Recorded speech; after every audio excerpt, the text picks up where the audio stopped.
تو معروف رکھیا، آپ نے خطبہ دے دیا کیا لوگوں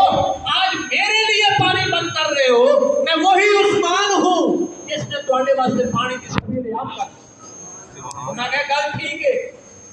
لیکن تینوں پانی نہیں دے۔ آپ فرمایا میں وہ عثمان ہوں جس نے مسجد نبوی کی زمین خرید کر مسجد کا حصہ بنا دی، میں وہی عثمان ہوں۔ انہوں نے کہا گل ٹھیک ہے لیکن تیرے واسطے رعایت۔ اس محاصرہ کے دوران حضرت عثمان کے دروازے سے پاک مولا علی نے اپنے دو شہزادے امام حسن اور حسین کھڑے کر فرمایا اے حسن حسین عثمان کی حفاظت تساں کرنی، عثمان کی حفاظت تساں کرنی ہے۔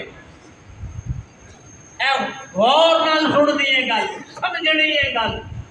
کہ عثمان کی جان یا ذات عثمان، مقام عثمان، عظمت عثمان اور مرتبہ عثمان علی کو معلوم تھا، اس لیے ان بلوائیوں کے محاصرے کے دوران جنت کے شہزادگان سرداران کو کھڑا کیا جا رہا ہے کہ عثمان کی حفاظت کرے آئے، اس واسطے کہ عثمان تواڈے اتو یعنی تواڈیاں جانا میں عثمان تے وار لیا، جو علی عثمان پر حسن بھی وار دے حسین بھی وار دے، اس عثمان کی عظمت کا عالم کیا ہو، سبحان اللہ، انہاں مقام کیا ہوئے۔ اور ایک بندے نے جنازہ حضور دی بارگاہ پیش کیتا گیا، سنیا اے جنازہ آیا، اللہ دے نبی غیب دان نبی ہے، اللہ نے آپ کو غیب کا علم دیتا اور آپ نے فرمایا کہ میں اس کا جنازہ نہیں پڑھتا۔ انہاں کہا حضور ایک کلمہ پڑھتا، فرمایا کلمہ نہ پڑھتا لیکن میں اپنے دل میں میرے عثمان کے بارے بغض رکھتا ہے،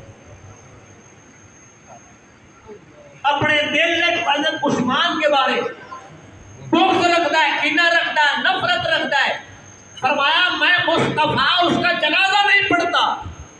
تو پتہ چلیا کہ جو جس کے دل میں عثمان غنی کا بغض ہو ان کے جنازے نہیں پڑھے جاتے، جنازے انہاں دے پڑھے جاتے جن دے دل وچ ابو بکر دا بھی پیار ہوے، عمر دا بھی ہوے، عثمان دا بھی ہوے تے مولا علی دا بھی ہوے تے حسن و حسین اور سیدہ مخدومہ زہرا